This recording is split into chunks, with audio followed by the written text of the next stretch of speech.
Along the Nervion River, Gehry's greatest achievement so far flows into the skyline of Bilbao, Spain. The Guggenheim Museum is so innovative, no art inside will ever be as important as the building. It's been called a miracle. When he finished it, Gehry stood there with his clients and was struck by a powerful thought.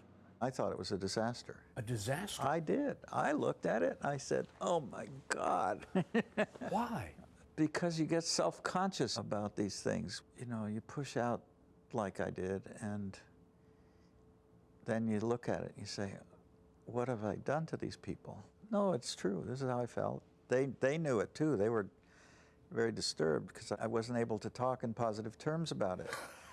What did you say? Well, no, I just said, you know, I wish I'd changed this. I wanted to, you know, I was a basket case. But I do this on every project.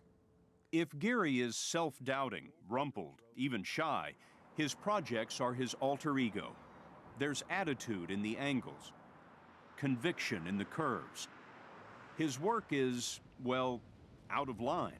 It takes time to see the evolution, and then you realize, oh, that's what he was getting at. Getting to Bilbao was an evolution of many years. You see the beginnings of it in the American Center in Paris, the Toledo Visual Arts Center in Ohio, and the Weizmann Museum in Minnesota. Architecture critics rave, but forget about the experts. Stand outside any Gehry building and look at the faces.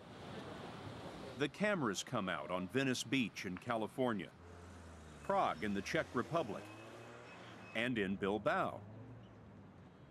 The Bilbao Museum in Spain really changed the world. Paul Goldberger, architecture critic for the New Yorker magazine, says Gehry's Bilbao masterpiece is making architecture a spectator sport.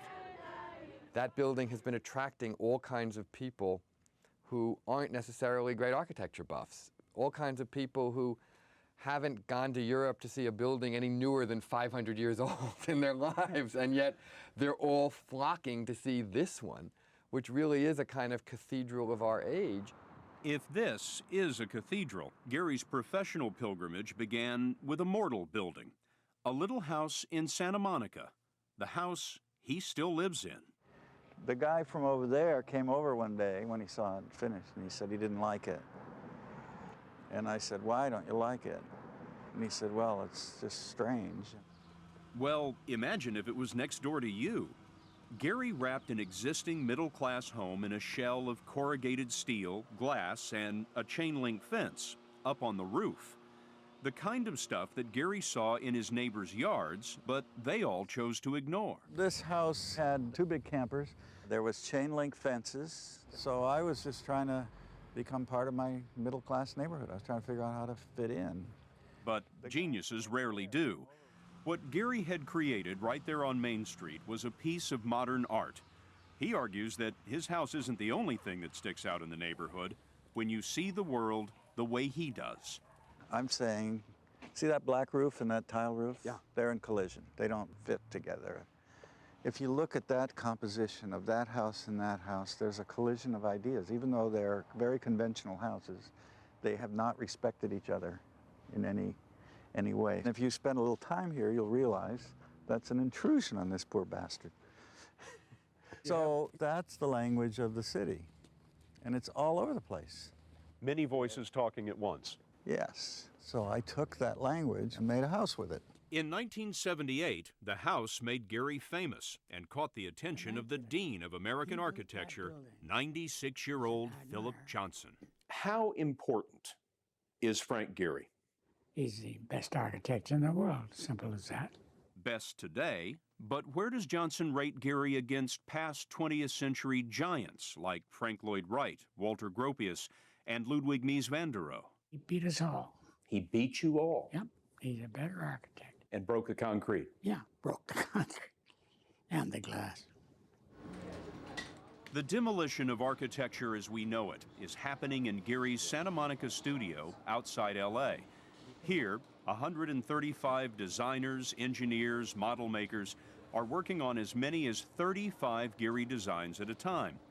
Think of it as Gehry Incorporated, even though the work here is anything but business as usual. I look around the room and I don't see a T-square in here anywhere. I have one at home in the closet somewhere.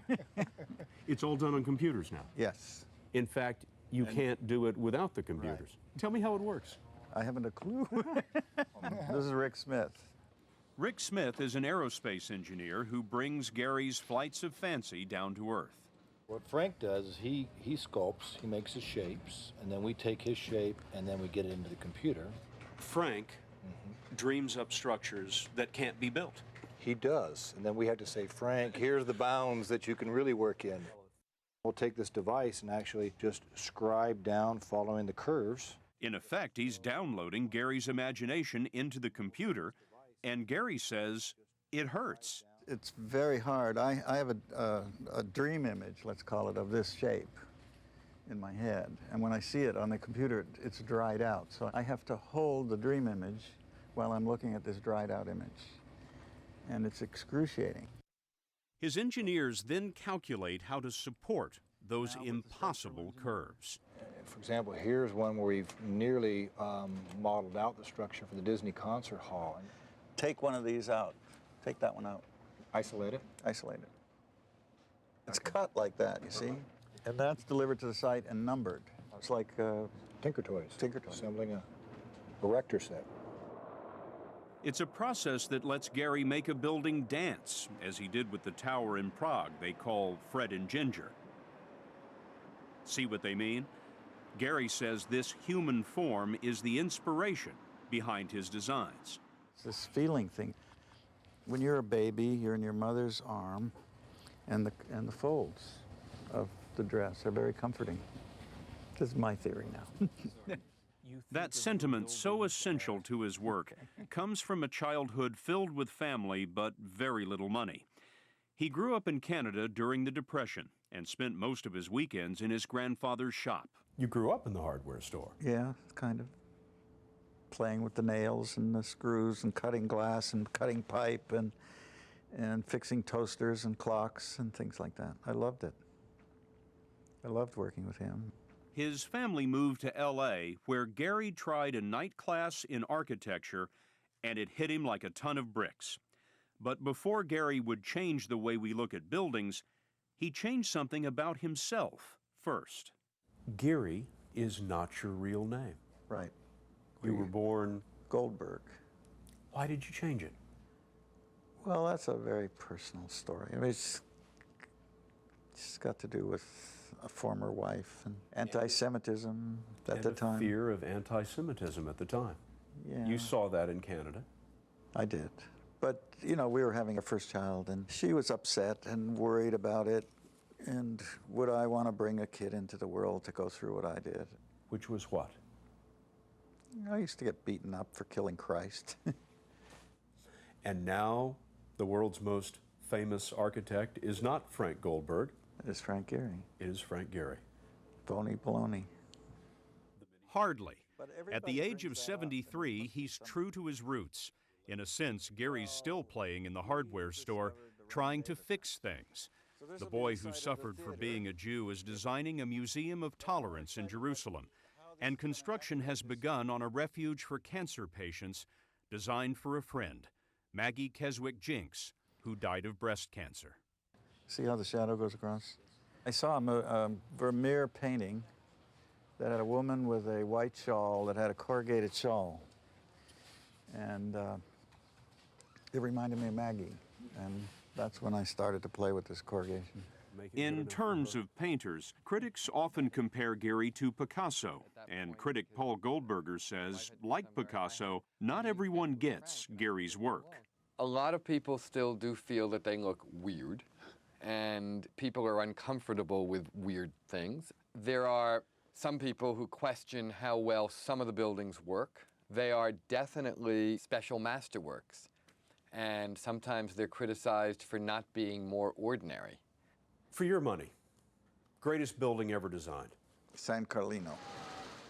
It's a little church in Rome by Borromini, tiny little church. It's got all the moves in it that I've made. I've done nothing new since then.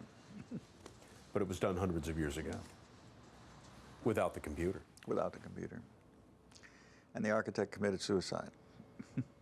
What does that tell you? It scared me. You'll notice in the course of our interview, Gehry managed to tell us that he's done nothing new and feared that his masterwork was a disaster.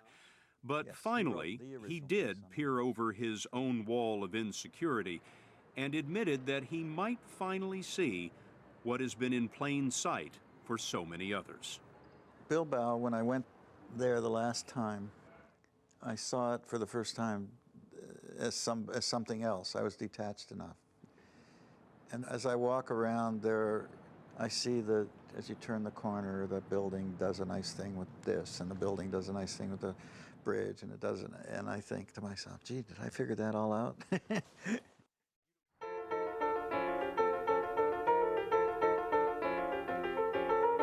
His buildings are all over the world.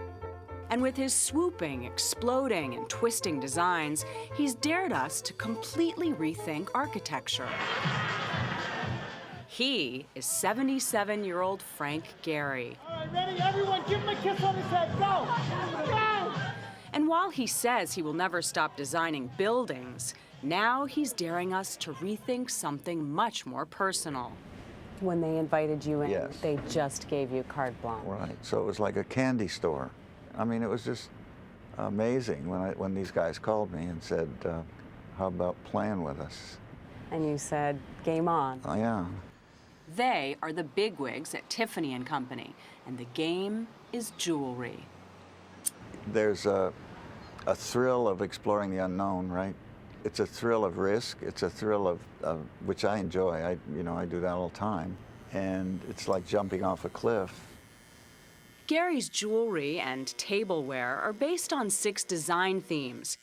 He calls them fish, orchid, torque, equus, axis, and fold. And you don't have to look too closely to see echoes of his buildings. That's beautiful. It's very architectural. But how does a jewelry idea get from an architect's mind to a woman's body? Yeah, oh, doesn't it look great? Gehry likens the process to jazz. Is it possible to get this to have this kind of curve? Because He throws out the first few notes. We tried it this way, sort of. And then designers would start playing back and bring me the possibilities, and then I would play with those possibilities, which I didn't know existed. Ah, look at this. It worked, huh? And who says, okay, it's done? You guys? Who says? We make sure that he loves it.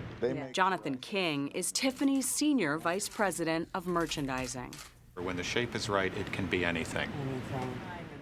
And anything can mean this: a one-of-a-kind mesh collar sprinkled with pearls and uncut diamonds. So then they gave me this fabric, and then I had this cup of diamonds, and I did what the pussycat does. I tipped over the thing. This particular bauble cost $750,000. It's just soft on your skin. No, I haven't seen this on anybody. I think you should put it on. I'm happy to put this on. And this little item, a diamond brooch shaped to resemble the floor plan of the Bilbao Museum, goes for a cool $1 million.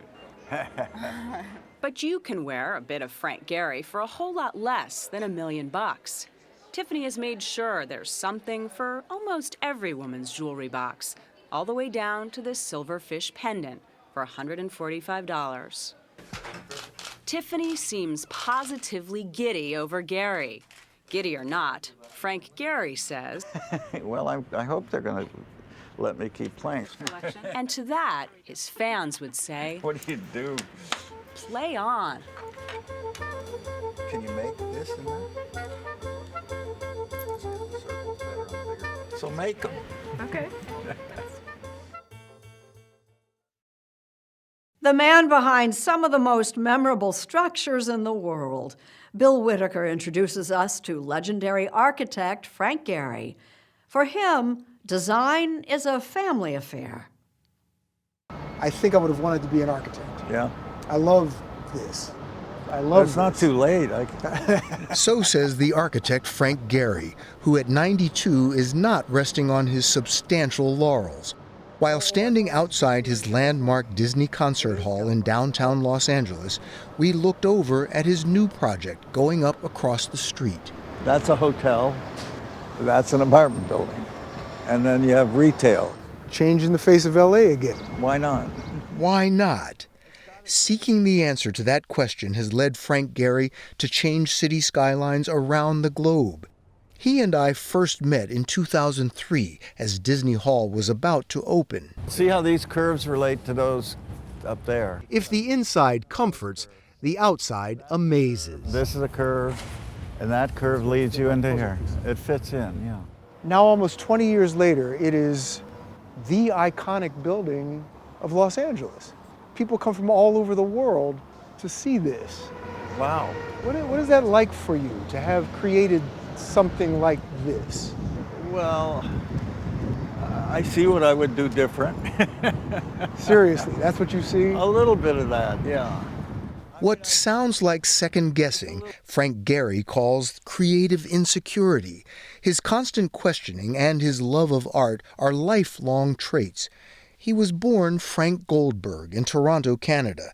His father moved the family to Los Angeles in 1947. Gehry arrived at age 17. My father met me at the train, and it just looked like a new world somehow. I was quite moved by it. Los Angeles provided a fresh start, and as he began his career in architecture, Goldberg became Gehry. As his reputation grew, so did his family. In 1975, Gehry married Berta Aguilera, his second wife. They had 2 boys. He had 2 daughters from a previous marriage. It was in the 1970s, when he renovated his private home in Santa Monica using industrial materials, that he first gained national attention on his front yard. So what did you think when the tour buses showed up? Go away and leave me alone. Don't bother me. Gehry would prefer that his buildings draw the attention, like the Guggenheim Museum in Bilbao, Spain, or the Louis Vuitton Foundation in Paris. Gehry's free-flowing forms and unexpected angles have left an impression, highlighted in The Simpsons, that he has no plan, no discipline.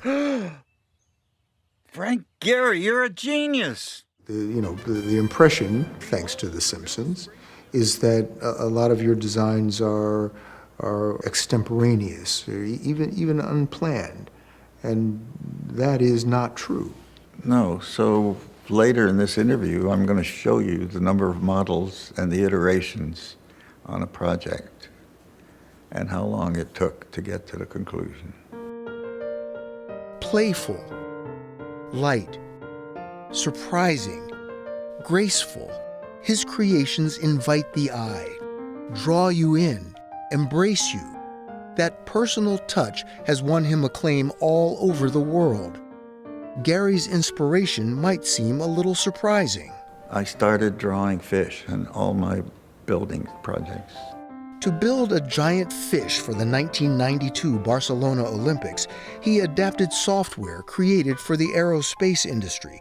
Suddenly, his infinite imagination could take physical shape. Did this technology free you up in some way? Did it awaken something? Yeah, well, it allowed you to explore the movement that I was being inspired by the fish. So you see the movement. Movement is feeling. And how do you get a big monster building to have any feeling? And the movement makes that happen. And I think that finding a way to build it was the issue. He found his way with the Guggenheim Museum in Bilbao. It immediately was hailed a masterpiece when it opened in 1997. The aerospace software provided builders with precise calculations for shaping titanium that covers the curving exterior. So when you go there, you see the light play with the building, especially on gray days when you really want some light, you want a feeling of warmth. All of a sudden, this metal glows beautifully. It's a draw.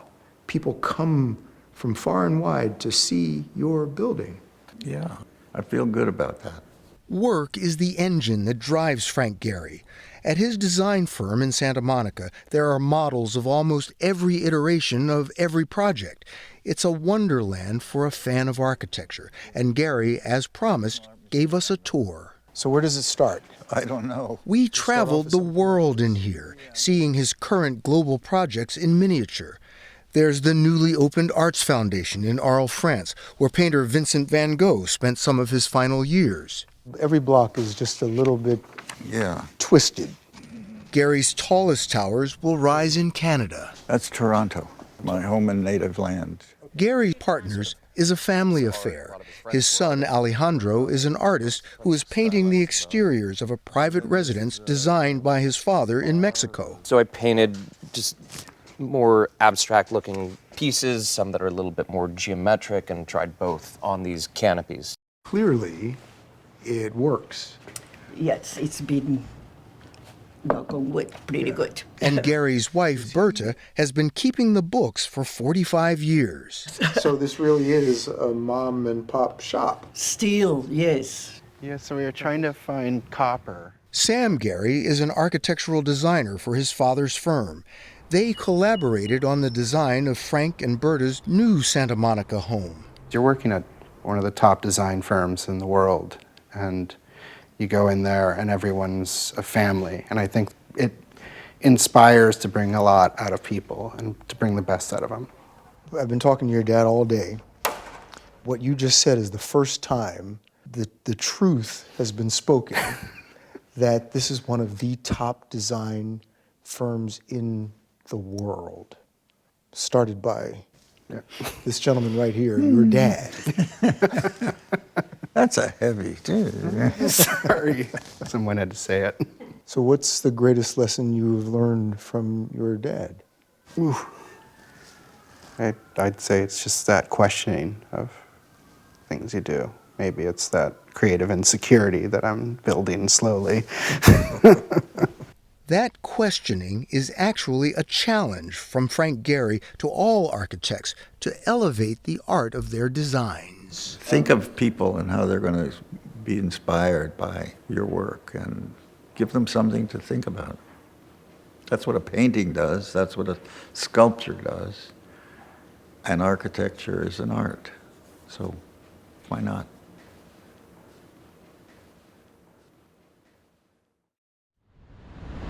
The tide has turned. The free men of the world are marching together to victory. I have full confidence in your courage, devotion to duty, and skill in battle. We will accept nothing less than full victory. Just a stone's throw from the U.S. Capitol, a park nestles among museums and office buildings. 20 years in the making, it's a new memorial dedicated to a president who is garnering new esteem, Dwight D. Eisenhower. So, your first time here? It's my first time. I'm quite overwhelmed by it. We visited the memorial with Susan Eisenhower, the president's granddaughter. I'm really thrilled. A foreign policy analyst who has spent years studying her grandfather's career. Granddad used to say, don't let them put me on a horse. So he's not on a horse. He's leading men, which I think is far more appropriate. Indeed, as president, Ike, as he was known, is flanked by both military and civilian aides. General Dwight D. Eisenhower and his deputy commanders chart the liberation of a lost continent. And as commander of Allied forces in Europe in World War II, he's portrayed in a scene based on real life. The commander visited the airborne troops who would lead the invasion. Visiting troops just before the launch of the D-Day invasion on June 6, 1944. Soldiers, sailors, and airmen of the Allied Expeditionary Force, you are about to embark upon the great crusade toward which we have striven these many months. Susan Eisenhower's new book focuses on her grandfather's strength of character. For example, this is the supreme moment of invasion. This is frontal assault. Though he was confident the D-Day mission would succeed, he wrote a note to himself that said, in case this operation fails, the responsibility is mine and mine alone. They hit the beach, as I recall, about 7:25. That's what Eisenhower himself explained that note as he returned to Normandy with CBS newsman Walter Cronkite in 1964. I was the one responsible for the decision to go, and all the fault belongs to me, and that's that. And I was knocked off my pins because the way he managed the war. Renowned architect Frank Gehry says he'd never really studied Eisenhower until he was invited to compete for the chance to design the new memorial. But then I had to do it. I wanted to do it. I couldn't stop. Gehry's original winning design, based on guidance from a commission appointed by Congress, bears little resemblance to the memorial now built. At its center was a statue of Ike as a boy in Kansas, looking out on a series of metal scrims, or tapestries as Gehry calls them, featuring key events in his life. I think we were perplexed by the design because the family was not pleased. The idea that a young boy would be looking at his future and wishing, what, to become commander of the most devastating war in human history? I don't think he was dreaming to do that. How did you respond to that? Well, I had to agree with them because, they lived with it. They knew better than me. Finally, after years of wrangling between the commission and the family, it took former Secretary of State James Baker to broker a deal. Now there's just one large metal tapestry representing Pointe du Hoc, the 100-foot cliff on the coast of Normandy, scaled by Army Rangers under German fire on D-Day. But the funny thing is, how do you make a tapestry of Pointe du Hoc? It's just a big chunk of land in it. Anyway, I did the drawing, and the family liked it. There we are. Another person who likes the new design is Washington Post art critic Philip Kennicott, who saw it first at night. And the lights were just coming up on the tapestry, this big, long, metal woven, welded, kind of abstract rendering of the beaches of Normandy. And it was gorgeous. Kennicott also likes the statue of Ike as a boy, now set off to the side. It is going to be a surprise to people to see a rendering of a heroic figure as a child. That's just not something you see. It isn't. It's Lincoln on his throne in the Lincoln Memorial, or it's just this massive obelisk that represents Washington. Do you think Eisenhower is deserving of a memorial as these things go? I think his legacy was enormously consequential. His stock has risen very much in the last decades. The civil rights elements, the role he played in integrating important institutions in American life. Today there is special resonance to Eisenhower's ordering federal troops to Little Rock, Arkansas in 1957. He sent them to protect 9 black students entering Central High School as jeering crowds tried to block their way. Mob rule can not be allowed to override the decisions of our courts. Many historians now rank Eisenhower in the top tier of American presidents. Still, Philip Kennicott reminds us, views can change. With time, I think we're realizing that idea of an absolutely great man is just not there anymore. We're reevaluating George Washington, Thomas Jefferson, 2 of the pillars of the American Revolution, because they were slave owners. We're reevaluating Lincoln, too. Politicians are never saintly.